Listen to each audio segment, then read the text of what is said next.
Bismillahirrahmanirrahim. Assalamu alaikum students. Today we are going to study about sexual reproduction in plants. All the plant groups, they undergo under the process of alternation of generation. There are mainly two types of generation, sporophyte generation and gametophyte generation. Both of these generations are multicellular and they alternate with each other. Sporophyte generation produces spores by the process of meiosis, and these spores produce gametophyte generation. Generation produce gametes which on fertilization form zygote, and again sporophyte generation starts. ठीक है जी, ये दो diagrams हैं, आपको जो आसान लगती है उसको आप फॉलो करें. आपकी बुक की डायग्राम भी सिंपल और इजी है. फर्टिलाइजेशन के बाद जो जाइगोट बनता है वो डिप्लॉयड होता है, तो स्पोरोफाइट जनरेशन जो है वो डिप्लॉयड है, और मियोसिस के बाद जो स्पोर्स बनते हैं वो हैप्लॉयड है. इसलिए गेमेटोफाइट जनरेशन जो है वो हैप्लॉयड जनरेशन है. जिन प्लांट्स को हम पहचानते हैं एंजियोस्पर्म्स, फ्लावरिंग प्लांट्स, उनमें मेनली जो प्लांट बॉडी है वो स्पोरोफाइट जनरेशन से बनी हुई है, और गेमेटोफाइट जनरेशन बहुत रिड्यूस्ड और माइक्रोस्कोपिक है. फ्लावरिंग प्लांट में जो मेन रिप्रोडक्टिव स्ट्रक्चर है दैट इज फ्लावर, जिसकी 4 whorls हैं. The outermost whorl is called calyx, which is composed of calyx.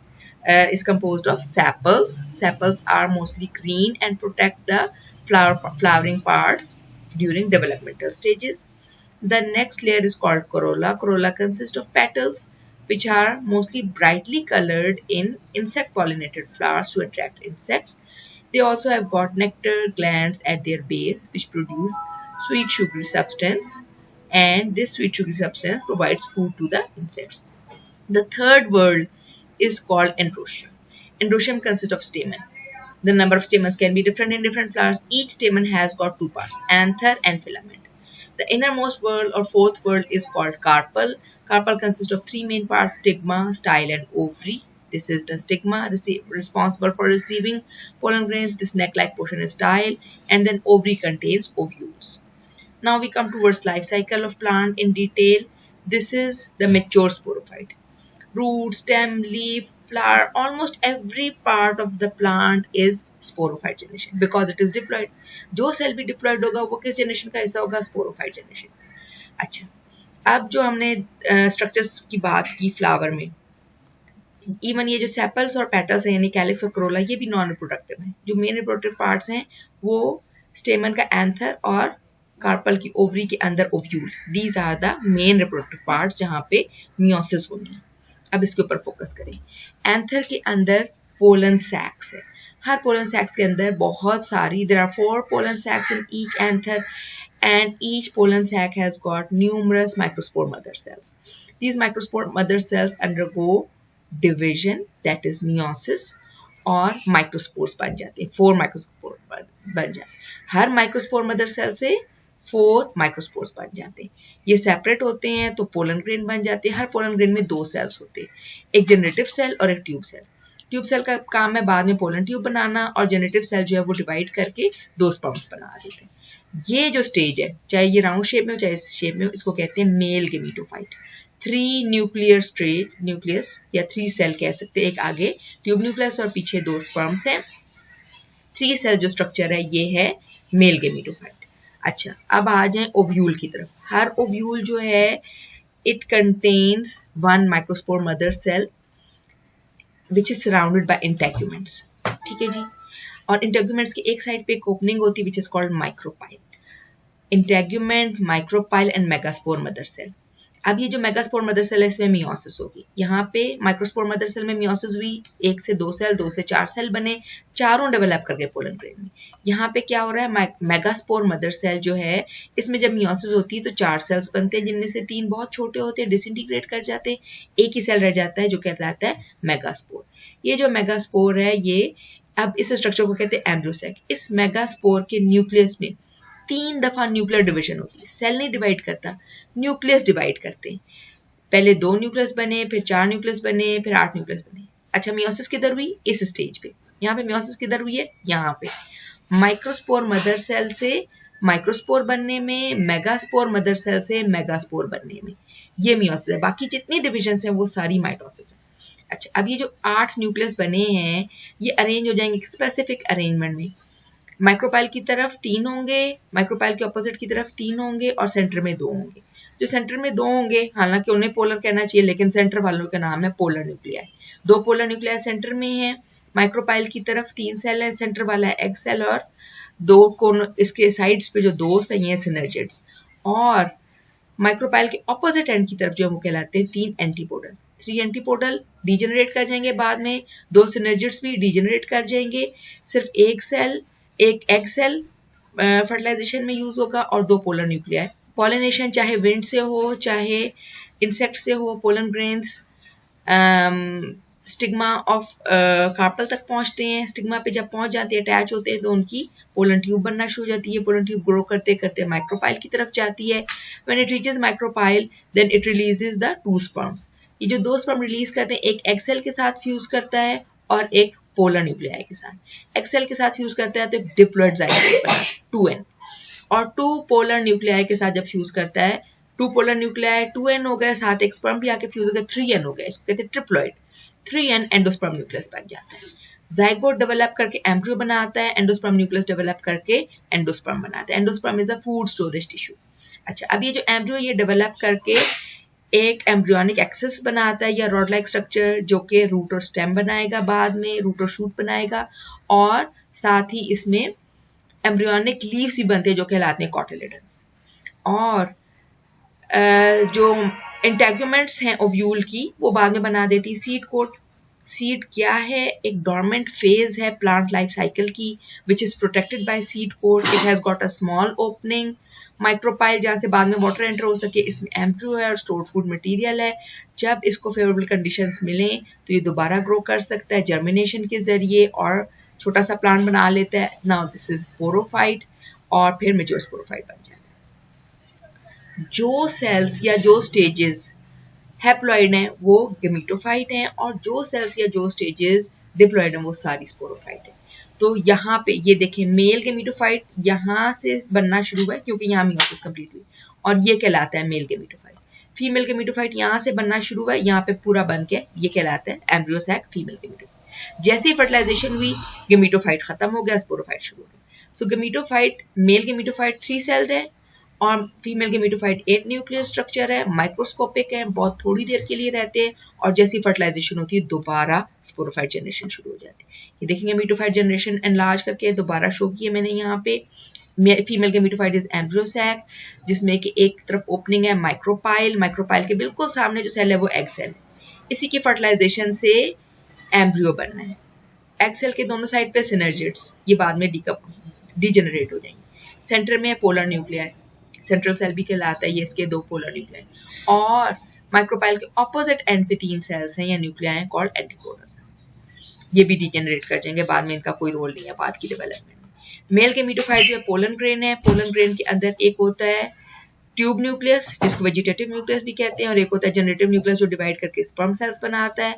जिस वक्त पोलन ग्रेन स्टिग्मा के साथ अटैच हो जाता है, पोलन ट्यूब बननी शुरू हो जाती है। आगे आगे ट्यूब न्यूक्लियस चलता चला जाता है, उसके पीछे पीछे 2 स्पर्म सेल्स मूव करते चले जाते हैं towards the micropyle for the fertilization. अब इसको क्या कहते हैं?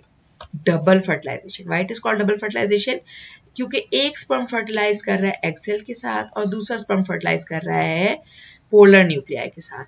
जाइगोट जो बन रहा है वो एग सेल और स्पर्म सेल की फर्टिलाइजेशन से बन रहा है, डिप्लॉइड 2n, और पोलर न्यूक्लियाई जो कि 2 न्यूक्लियाई हैं उनके साथ जब एक स्पर्म आके फ्यूज कर रहा है तो एंडोस्पर्म बन जा रहा है 3n।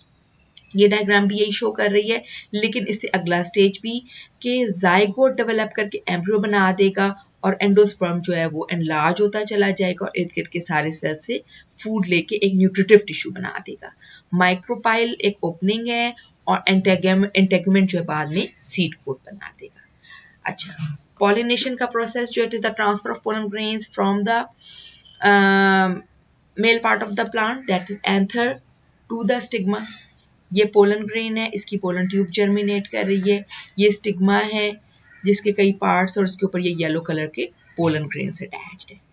अच्छा, पॉलिनेशन 2 तरह से होती है mainly, insect pollination and wind pollination. Insect pollinated flowers होते हैं वो लार्ज और ब्राइटली कलर्ड होते हैं, जबकि विंड पॉलिनेटेड फ्लावर्स ग्रासेस के ऊपर, आपने कभी फूल देखे?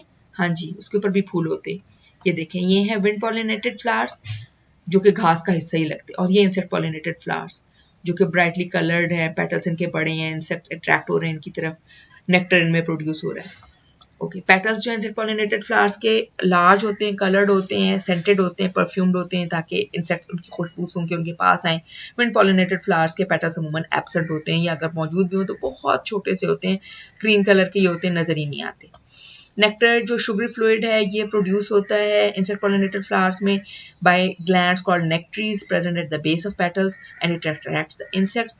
Nectar's glands are absent in the wind pollinated flowers. Stamens of insect pollinated flowers are short and inside the flowers and they are firmly attached with the filaments. While stamens of wind pollinated flowers are long which allow the anthers to hang outside the flower. Anthers जो है वो filament से loosely attach होते हैं। पूरे flower की shape ही downward directed होती है और वो इस तरह हैंग कर रहा होता है फ्लावर के, उसमें से पोलन ग्रेन्स आसानी से विंड के जरिए बिखर जाएं और फीमेल पार्ट यानी स्टिग्मा ऑफ कार्पल तक पहुंचे। जबकि इंसेक्ट पॉलिनेटेड फ्लावर में इंसेक्ट ने फ्लावर के अंदर एंटर होना होता है और उसने वहां से पोलन्स को कलेक्ट करना होता है, इसलिए जो फ्लावर होता है वो अपवर्ड डायरेक्टेड होता है, फर्मली इसके सारे पार्ट्स अटैच्ड होते हैं। ये जो विंड पॉलिनेटेड फ्लावर्स होते हैं ये डाउनवर्ड डायरेक्टेड होते हैं और लूजली इनके पार्ट्स अटैच्ड होते हैं। Then pollens are produced in small amount in the insect pollinated flowers. They are sticky and they are covered in spikes ताकि वो फरी बॉडीज ऑफ इंसेक्ट से अटैच हो सके। ये जो हम देख रहे हैं पोलन ग्रेन यानी ये किसका हुआ, स्पाइक्स जिसके ऊपर मौजूद हो, this is insect pollinated pollen. जबकि जो विंड पॉलिनेटेड पॉलन्स होते हैं वो लार्ज क्वांटिटी में थाउजेंड्स एंड मिलियंस में प्रोड्यूस होते हैं, स्मूथ होते हैं, बहुत लाइट होते हैं ताकि हवा के जरिए आसानी से एक जगह से दूसरी जगह चले।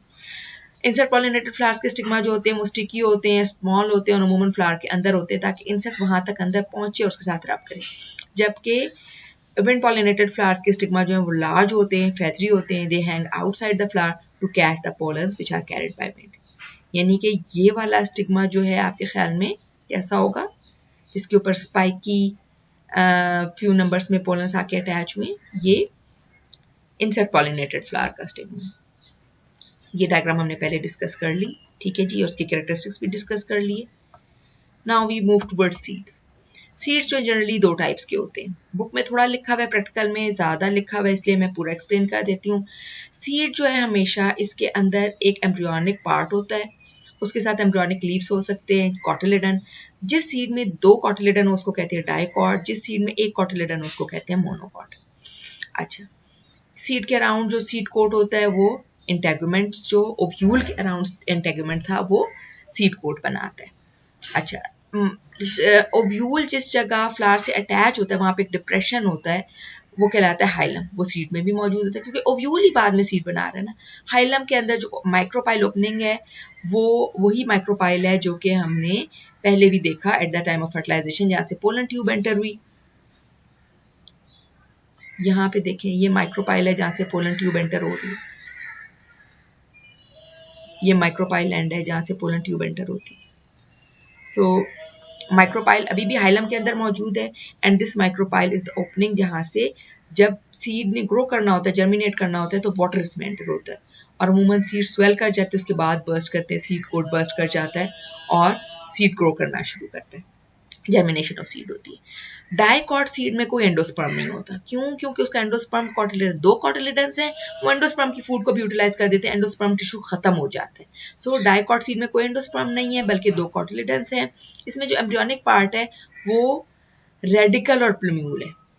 रेडिकल रूट बनाता है, आर से याद रखें, प्लूम्यूल शूट बनाता है, स्टेम, ब्रांचेस, लीव सब कुछ जो है वो प्लूम्यूल से बनना है। Aerial parts of the plant are formed from plumule, underground root parts are formed from radicle. True root radicle से बनती है, ट्रू शूट प्लूम्यूल से बनती है। और ये स्ट्रक्चर कहलाता है एम्ब्रियोनिक एक्सिस या एम्ब्रियोनिक रॉड या एम्ब्रियोनिक स्टेम। अच्छा, जिस सीड में, इसकी एग्जांपल हैं ग्राम सीड्स, बीन सीड्स वगैरह, मूंगफली, मतलब पीनट्स, पीज, मटर खाते हुए या मूंगफली खाते हुए आपने खासतौर पे नोट किया होगा कि उसके अंदर दो कॉटिलेडन्स होते हैं कि जब आप उसका वो ब्राउन फेदरी सा लेयर हटाते हैं पीनट्स का तो उसके अंदर दो पीसेस होते हैं। जिस सीड को आप उसके सीड कोट को हटाएं, सीड कोट किसी का ज़्यादा हार्ड होता है, किसी का कम हार्ड होता है, बहरहाल सीड कोट को हटाएं और उसके अंदर से दो पार्ट्स हो जाएं, मेन पार्ट्स, तो वो डाइकॉट होता है। और अगर उसका सीड कोट हटाएं, जैसे ये मकई का दाना है, मेज सीड, या चावल, गंदम, वीट, राइस, ओट्स, ये सारे जो हैं ये मोनोकॉट सीड्स हैं। इसका अगर सीड कोट हटाएं तो सीड कोट के अंदर दो हम पार्ट्स इस तरह के नहीं कर सकते सेपरेट, क्योंकि इसमें एक ही कॉटिलेडन होता है और कॉटिलेडन के ऊपर ही इसका एंडोस्पर्म मौजूद होता है। इसमें एंडोस्पर्म क्यों बाकी रह जाता है? एक कॉटिलेडन है तो वो कुछ फूड स्टोर करता है, बाकी फूड जो है वो एंडोस्पर्म में स्टोर हो जाती है। अब food store material different seeds में डिफरेंट हो सकता है, जैसे कि वीट में, राइस में ज़्यादा जो फूड स्टोर मटेरियल होता है मेज में, वो होता है कार्बोहाइड्रेट। अच्छा, ये जैसे ग्राम सीड है, ग्राम में ज़्यादा जो फूड स्टोर होता है वो प्रोटीन होता है। अगर हम बात करें पीनट की, आलमंड्स की, तो उसमें जो फूड स्टोर होता है वो ज़्यादा ऑयल के फॉर्म में स्टोर होता है। तो डिफरेंट सीड्स में डिफरेंट फूड मटेरियल स्टोर हो सकता है। अच्छा, ये जो इसका पार्ट है ये एम्ब्रियोनिक पार्ट है, ये इसका जो पार्ट है ये एंडोस्पर्म है। एम्ब्रियोनिक पार्ट में कॉटिलेडन है और ये एम्ब्रियोनिक एक्सिस है, ये एम्ब्रियोनिक स्टेम है। एम्ब्रियोनिक स्टेम, एम्ब्रियोनिक एक्सिस में एक्चुअली ये पूरा एम्ब्रियोनिक एक्सिस होता है जिसमें शूट फॉर्मिंग पार्ट भी हो और रूट फॉर्मिंग पार्ट भी हो। और इन केस ऑफ मोनोकॉट सीड्स, ये सीड कौन सा है? मोनोकॉट सीड, फॉर एग्जांपल मेज, वीट, राइस, इसके अंदर एक जो एम्ब्रियोनिक एक्सिस होता है, रॉड लाइक स्ट्रक्चर, उसमें रेडिकल होता है और जो इसका शूट बनाने वाला पार्ट है वो प्लूम्यूल नहीं होता, बल्कि वो एक एम्ब्रियोनिक स्टेम होता है। एम्ब्रियोनिक स्टेम के दो हिस्से होते हैं, एपिकोटाइल और हाइपोकोटाइल। इसमें भी एपिकोटाइल और हाइपोकोटाइल होता है। एपिकोटाइल वो पार्ट होता है जो कि कॉटिलेडन के पॉइंट ऑफ अटैचमेंट से ऊपर हो, और हाइपोकोटाइल वो पार्ट होता है जो कॉटिलेडन के अटैचमेंट से नीचे हो। अच्छा, जर्मिनेशन क्या है? Growth of seeds from the two form the young plant. ये दो तरह की होती है, एपिजियल जर्मिनेशन और हाइपोजियल जर्मिनेशन। एपिजियल जर्मिनेशन में क्या होता है? दोनों में सीड को देखें, जमीन के अंदर लगा दिया सॉइल में, और टेम्परेचर भी सूटेबल है, वाटर भी अवेलेबल है, सारी रिक्वायरमेंट्स मौजूद है। अब जब सीड पहले स्वेल करता है, फिर इसका सीड कोट थोड़ा सा फटता है, उसमें से पहली चीज जो बाहर आती है वो है रेडिकल, जो कि रूट बनाती है। रूट नीचे की तरफ ग्रो कर रही है, देखिए इसकी ब्रांचिंग और रीब्रांचिंग होती चली जा रही है ताकि मैक्सिमम वाटर एब्जॉर्प्शन हो। अब ये जो ग्रीन पार्ट यहाँ पे शो किया गया है, ये इसका प्लूम्यूल है। प्लूम्यूल में इसका, in case of epigeal germination, the hypocotyl germinates, grows more rapidly. It forms a hook-like structure and comes out of the soil along with the cotyledons. अब ये जब कॉटिलेडन बाहर आ गए उसके बाद एपिकोटाइल डेवलप कर रहे हैं। ये मैंने आपको क्या बताया? एम्ब्रियोनिक स्टेम के दो हिस्से हैं, एक है एपिकोटाइल, एक है हाइपोकोटाइल। एपिकोटाइल एम्ब्रियोनिक स्टेम का वो हिस्सा होता है जो कॉटिलेडन से ऊपर होता है, हाइपोकोटाइल एम्ब्रियोनिक स्टेम का वो हिस्सा होता है जो कॉटिलेडन से नीचे अटैच होता है। अब तो खैर ये स्टेम बन गया, लेकिन आप समझ लें इससे कि एपिकोटाइल और हाइपोकोटाइल क्या होता है। तो एपिजियल जर्मिनेशन में हाइपोकोटाइल पहले ग्रो कर जाता है और वो कॉटिलेडन समेत बाहर आ जाता है हुक करके, ठीक है। ये हाइपोकोटाइल ग्रो किया, हुक की फॉर्म में हुआ, और उसने कॉटिलेडन को भी साथ दिया बाहर आ। कॉटिलेडन जब बाहर आ जाए, ऊपर आ जाए, तो है एपिजियल जर्मिनेशन। ये कॉटिलेडन पहले जरा बड़े से लगते हैं, फिर आहिस्ता आहिस्ता श्रिवल होके ब्राउन होके खत्म हो जाते हैं। ये एम्ब्रियोनिक लीव्स है, शुरू में ये ग्रीन भी हो सकते हैं कुछ प्लांट्स में। अगर आपने बचपन में बीन जर्मिनेशन का एक्सपेरिमेंट किया तो आपने देखा होगा कि उसके बीन के जो कॉटिलेडन है ये बाहर आ जाते हैं और ग्रीन से हो जाते हैं, लेकिन फिर उसके सही वाले लीव्स बन जाते हैं और ये सूख के नीचे गिर जाते हैं, ठीक है जी। जबकि हाइपोजियल जर्मिनेशन में क्या होता है? पहले माइक्रोपाइल से वाटर अंदर गया, रेडिकल से रूट बाहर आई, रूट डेवलप करना पहले शुरू हो जाती है। अच्छा, फिर उसके बाद एपिकोटाइल पहले बाहर आ गया और वो हुक के फॉर्म में बाहर है। हाइपोकोटाइल इधर नीचे ही रह गया है, जो कि कॉटिलेडन के से नीचे वाला हिस्सा। ये क्या पार्ट है? कॉटिलेडन। कॉटिलेडन से जो नीचे वाला पार्ट होता है एम्ब्रियोनिक स्टेम का, वो कहलाता है हाइपोकोटाइल। देखिए, हाइपोकोटाइल नीचे ही रह गया है और वो बाहर नहीं आया, ना ही कॉटिलेडन बाहर आया। इस केस में हाइपोकोटाइल भी बाहर आता है, कॉटिलेडन भी बाहर आता है, और एपिकोटाइल बाद में बाहर निकलता है। जो हुक बनाता है वो हाइपोकोटाइल बनाता है। इसमें हुक कौन बना रहा है? एपिकोटाइल।